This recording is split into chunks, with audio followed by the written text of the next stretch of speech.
to you. Welcome to the Idea Morning Digest discussion segment. And today we'll be looking at a very important conversation. And we are looking at, very recently we celebrated the 16 days of activism, and we had started a conversation with Dr. Albert Obiozo. But today we'll carry on with that conversation. Dr. Albert Obiozo is the president of Sofadondo Advocacy Group, an advocacy group that advocates against sexual harassment, in schools. They just ensure that we have safe learning spaces. And he's our guest today. It's so good to have you join us for this important conversation, Dr. Albert.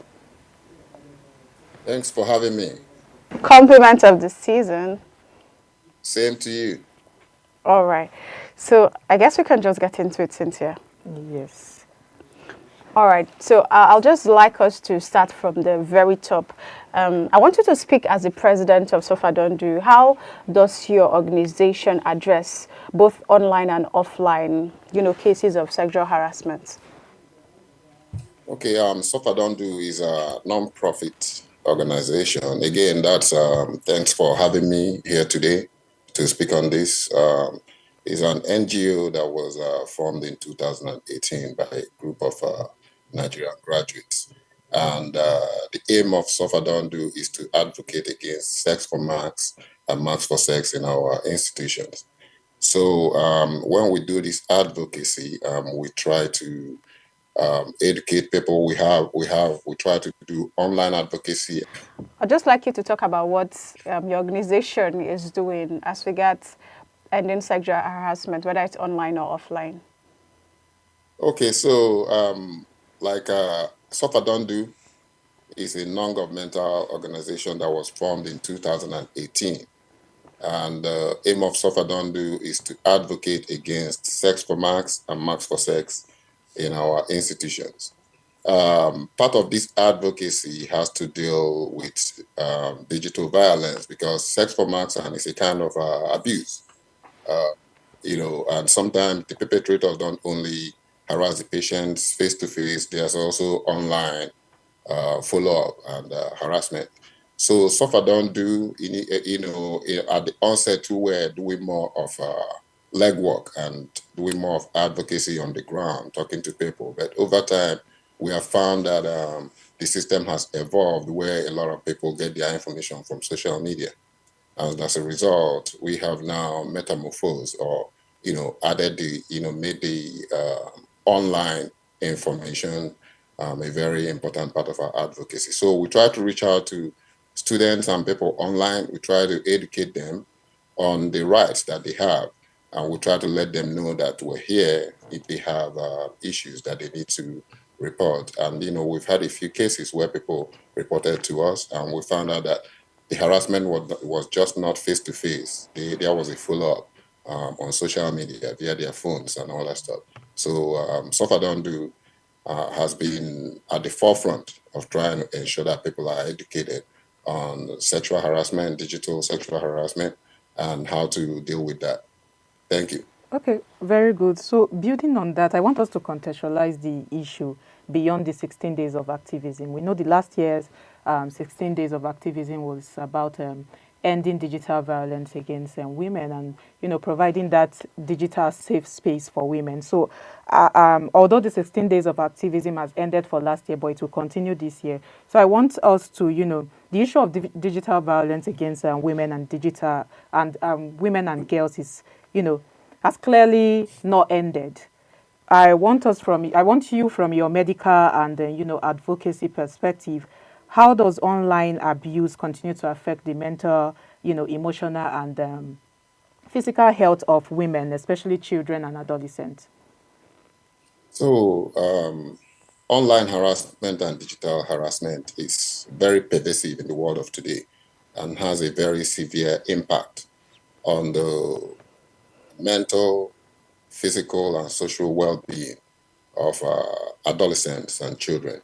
Because unfortunately, this is the era where kids are on social media all the time, and they post like children. They don't know where to go. So we found that this has affected the self-esteem that a lot of kids, the things that in our age we never thought about, Kids are now paying attention to their body image and all these things. So their self-esteem is being affected. So imagine a kid that's online, everything is online. Once one person clicks on something, everybody sees it and they post something wrong about the kid. Now they are not emotionally equipped to deal with these things. And so it's going to have a very major impact on them. So a lot of times the signs that you would see that will tell you that maybe a kid is being harassed online or digitally is that sometimes they might present with anxiety and depression. Okay. And then again, like we said, there'll be a low self-esteem. The person feels like she's not as good as the others and stuff like that. Some of them with this with this depression, they might get to having suicidal ideation. So we're talking about the mental and emotional aspect of these things. They might start having suicidal ideations and thoughts of killing themselves. And the emotional distress might even make them lash out. So you see a kid who was always a very happy-go-lucky kid, all of a sudden becoming very moody, lashing out at people and stuff like that, not wanting to engage. Then you have to start. These are some of the signs that will tell you that the kid is being or might be harassed online. Again, there's going to be some physical aspects of this. From a pediatrics point of view, a lot of times you must see some of these kids, maybe a kid that was doing very well in school, suddenly starts having failing grades, not wanting to go to school, finding excuses not to go to school, not wanting to eat, not wanting to interact with other kids and go out and do the pleasurable things that they used to do before.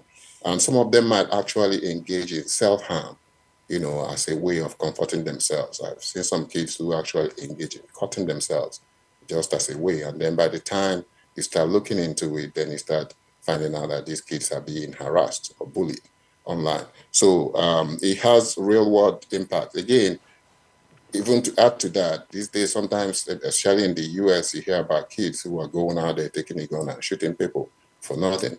Some of these kids, all this stem from the anger, resentment that have built up because they were being harassed and had nobody to talk to. So this has real life impact on the children and the adolescents, and it's something that needs to be handled with an urgency. Thank you. Okay, thank you so much. Cynthia, you want to say something? Okay. I like that you've answered that very well.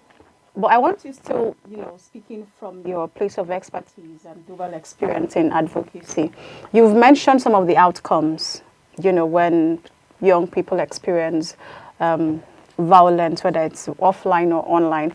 But could you tell us some strategies that could work for families and communities? What can they do?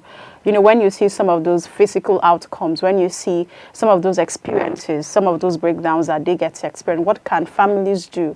What can even young people do, especially the ones who are not bold enough to open up and share their problems with the people around them? What can they do, to stay safe or get out of that pit they've fallen into? So education is key. Some of these, yeah, that's a very good question because a lot of these kids don't even know how to react because they feel trapped in this cycle because the internet is pervasive. It's there. It's not something like you say, hey, I'll leave school and then the person is not there anymore. The person can still contact you online. So it's very pervasive. So the way to deal education is key in letting people know how to withdraw themselves from this situation. For the adolescents, for the kids and the adolescents, sometimes it's necessary to let them know that you can block this person, from being able to contact you. But unfortunately, in some abuse situations, you find the abused person, trying to get validation from the person that's abusing them, and then that perpetuates the abuse because the person keeps making it worse and making the situation worse. So you have to educate them on when and how to step away and get out of that situation. Again, you have to educate them on on the proper use of the internet. So kids these days post everything online, not knowing that anything you put out there in the social media stays there forever. It's never going to go away. You have to educate them on proper and healthy use of the internet. Anything you don't think you want your parents to see, then you should not put it online because if it's there, it's going to be there forever. Okay, and then we have to educate the kids on how to report. They need to tell somebody if something is going on. Now, coming to the parents, the parental part. So we find out in our culture, a lot of us parents don't have that relationship with our kids where they can confide in us, where they as parents and we tell them what to do. We don't want to listen, and they have to follow. So we have to learn to listen to the kids so that we can see signs of changes in them. Like you notice your kid who was like I said, happy-go-lucky kid, all of a sudden start being moody. You have to talk, you have to call the kid, talk to the kid, find out what's happening to the kid, and then listen, actually listen, because sometimes as parents, we don't listen. We think like, oh, this kid is just being a kid, doesn't know anything. They might have legitimate reasons. I've had instances where parents brought their kids because the kids started acting out and all that. And then they said, I'm giving the kid everything the kid wants. The kid's life is perfect. I don't know why he's acting that way. And you notice that the kid is just there with, like, see, they want to say something. And a lot of times I'll tell the parents, can we just hear from the kid? I say, okay, tell me from you. And sometimes the kid speak and the parents are shocked by the things they hear. But now the kid has been given the chance to open up. So we have to, as parents, learn to let our kids open up, air their views, and not try to make them feel like, they don't know what they're talking about, because this is the way you can easily identify a kid that's in distress. Again, as a pediatrician, you try to listen. You try to be objective in listening to the kid. Always give them a listening ear. Always let them know that they matter in the scheme of things. And when these problems are identified, we have to make an effort to nip it in the bud, because not the kid tells you this is going on, and as a parent, you're like, what can I do? You have to show the kid that you're taking it seriously and that you're doing something to help the kid. This will breed confidence in that kid so that next time they will tell you what's going on. As a pediatrician, we have to screen these children when they come in. Every adolescent, or we have to screen them for depression and signs of depression, signs of harassment. And when these are identified, we work with have to document everything. And if it gotten to the point where the kid is becoming suicidal, talk to the appropriate authorities. A kid needs admission for mental health, then you do that. We also work with social workers to make sure that we cover every angle, make sure the kid has a safe learning environment, both at home, in school, and anywhere the kid goes. So these are ways we can tackle this and make sure that these kids have a safe space to survive in society. Thank you. Okay, very good. I like the fact that you have opened up about the role of healthcare professionals as the first point of contact to, for victims. And that's I want to hear from your experience. There must be, you have mentioned the ways healthcare professionals can, the roles they play, how they can identify, these problems, how they can support victims, how they can, report properly. But have you noticed any gaps, maybe in awareness, in reporting systems, or maybe in policy that still makes it very difficult to tackle digital violence effectively, especially in the African context? Okay, very good question. Because in the African context, we live in a male dominant or male dominated society, like it is, where, it's the man is supposed to be the stronger sex, and the woman is supposed to be the weaker sex. So as a result, you find out that sometimes men, depending on the society and the family they live in, feel that it's okay to talk down on women, to abuse women and get away with it, because it's okay. That is what a man is supposed to do. Maybe that's what the dad is doing to the mom. That is what he sees people in society and on women and stuff like that.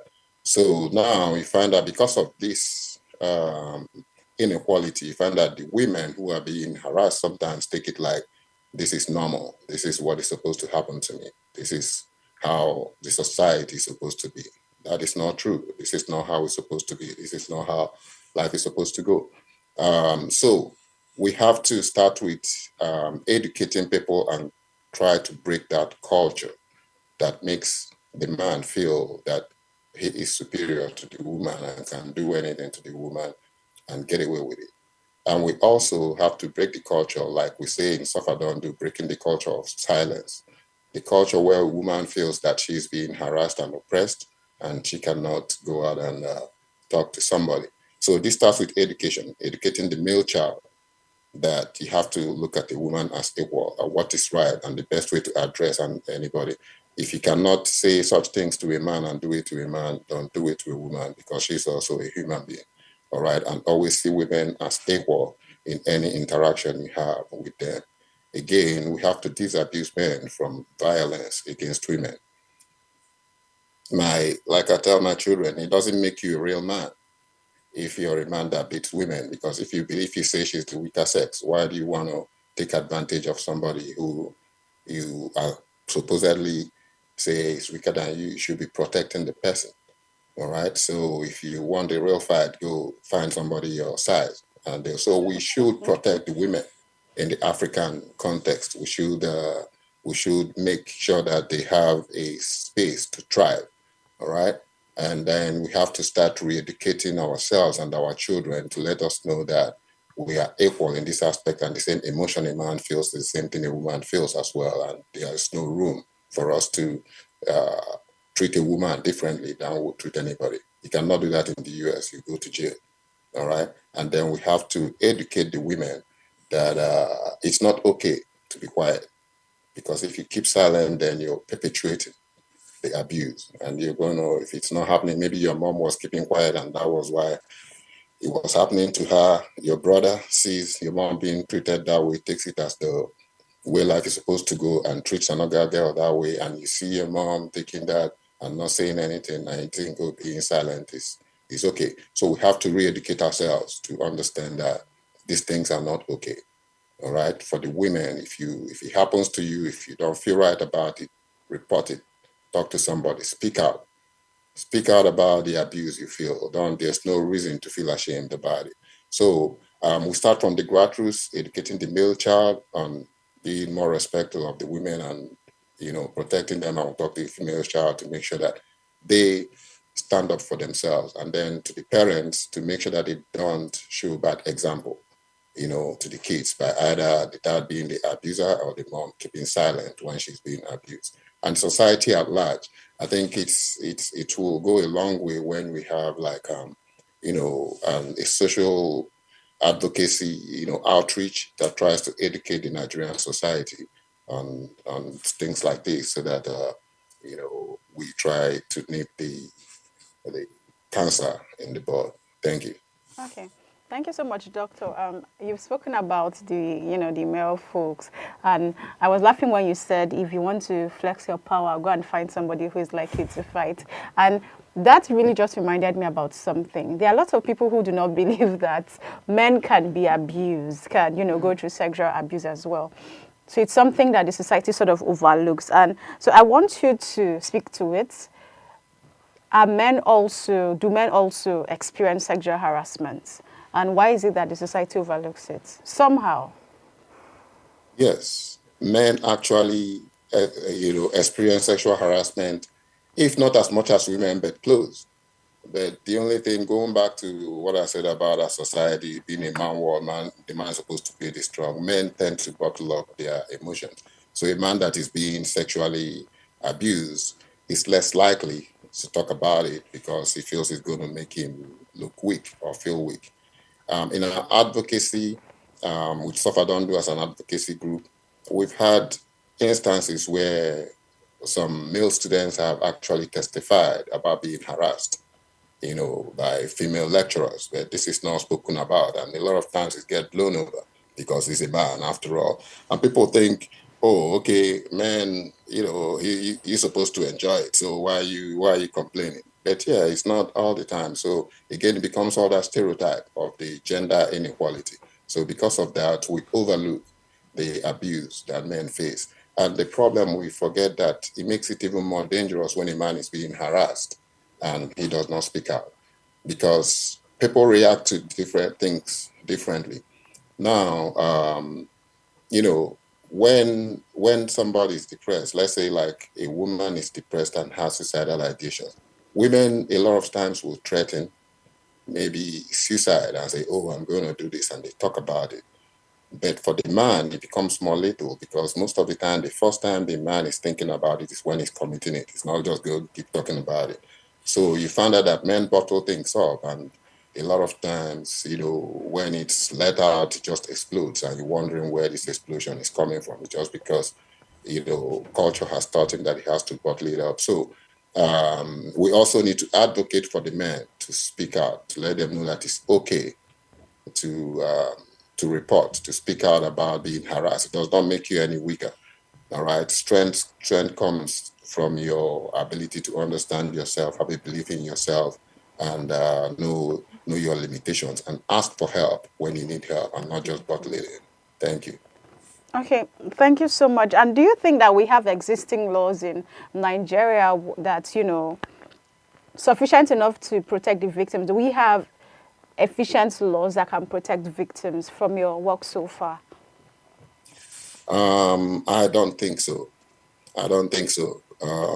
I know we were part, I forget the year it was, some years ago when they were trying to draft the sexual harassment bill in Nigeria. I know Sofadondu had a major interest in that. And, I think we were in contact with some of the assembly members at the time. And some laws against,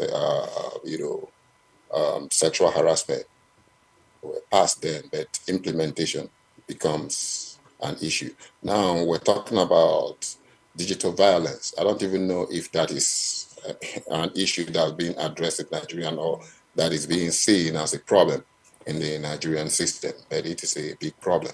And I don't think we have laws in the books that deal with those things. I think this is a challenge to my organization and something we have to really look into and find out if we have laws against digital violence and stuff like that, and something that I think we could look, take upon ourselves and try to see if laws can be passed. Because again, we're in the digital era where everything is online, and this will be a very important thing to do. Thank you.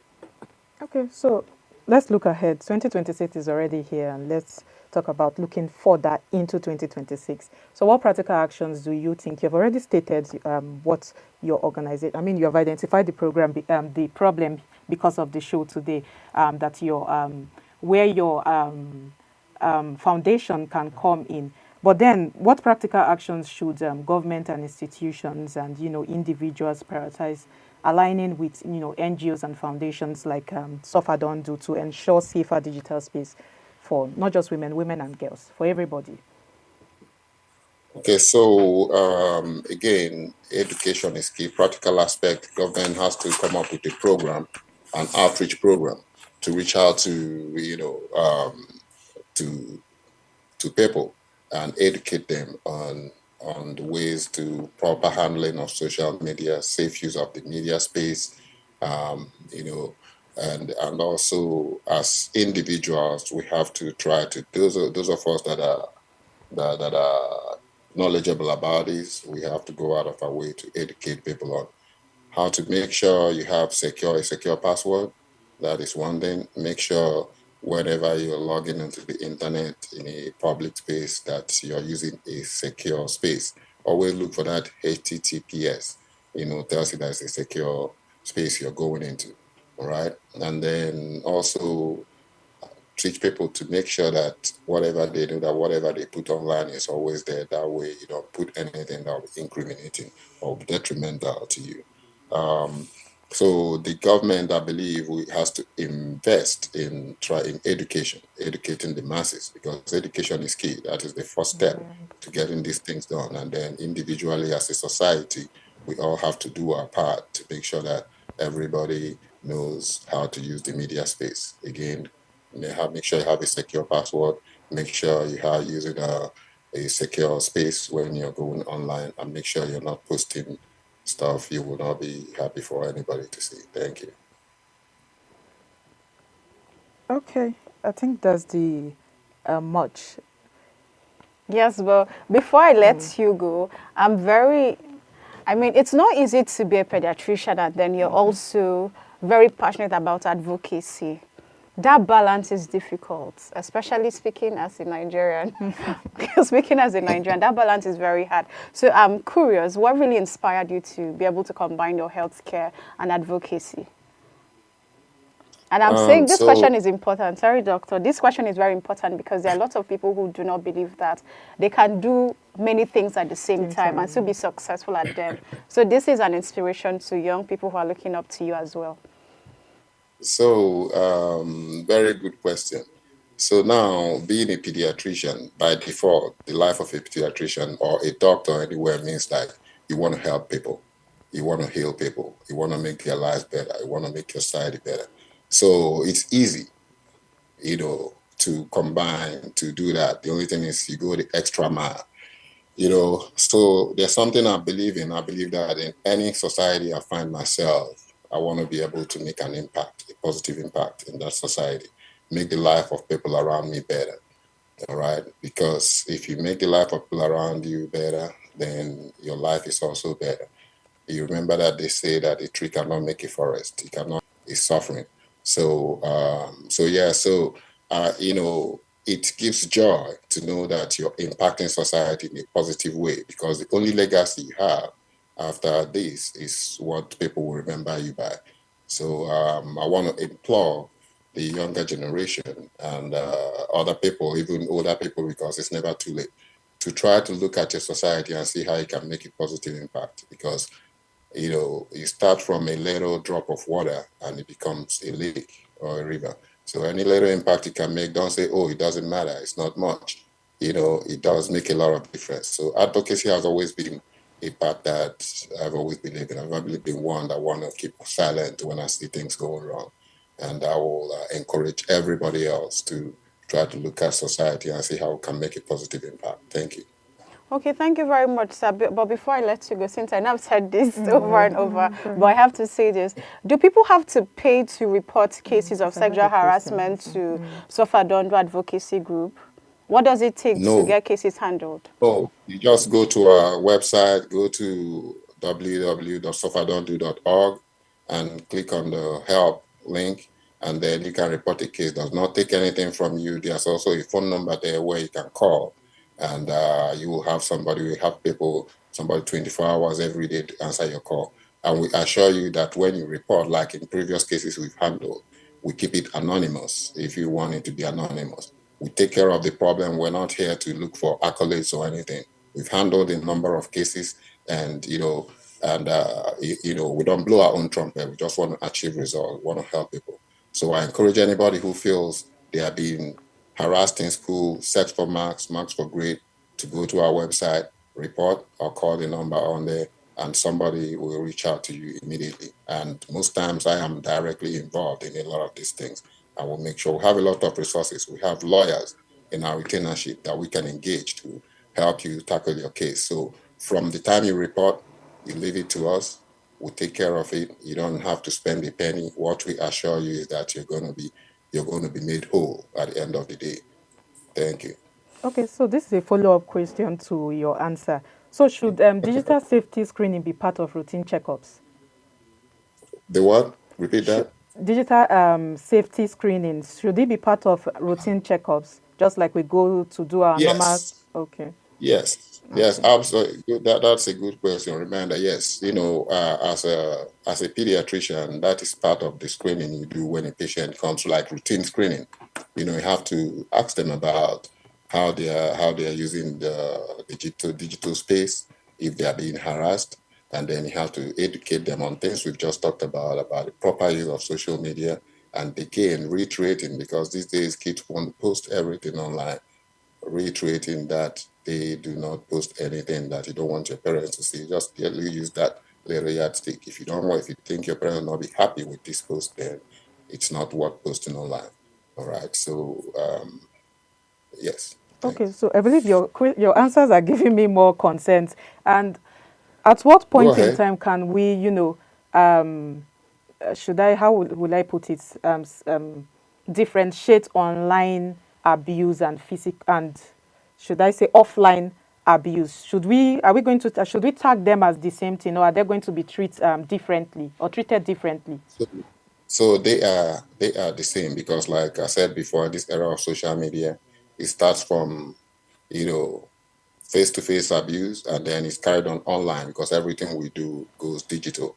So it makes it even more dangerous because, if the person is just abusing you or harassing you physically when you meet the person, then when you leave that situation, you're not in that person's space anymore, so you can feel safe. But now, the era of social media, you go home, you open your phone, the person is in your space. So it's pervasive. It's pervasive. It takes over you, so it makes it even more dangerous. So that is why education is key on how to get away from this situation. You can block the person if the person is coming online. You walk away. First of all, make sure you report. If it's school, you have a school counselor. Report to the school counselor. You talk to your parents, and then you block the person. If the person finds another way of trying to contact you, then maybe they'll be need to report to the authorities, to take it up from there. Okay. And Thank you so much, Doctor. It was so good to have you join us on this edition of Idea Morning Digest. And we've been talking to Dr. Dr. Albert Obiozo, who is the president of Sofadondo Advocacy Group, a pediatrician practicing in the U.S. We were talking about digital violence and women's safety insight from a pediatrician, who is Dr. Albert Obiozo. Thank you so much, everyone, for this wonderful session. I'm sure that if you have more questions for Dr. Albert, please do well to write them in the comments, and we will be sure to get it to him to respond. Thank you, Cynthia. I want to say anything before we call it a wrap? Nothing really. He has said it all. Okay. All right. So this is what we call it a wrap on this edition of Idea Morning Digest. My name has been Chinatu Oji, and I've been sitting with the melanin popping Cynthia Bassi. And we are saying together, bye for now.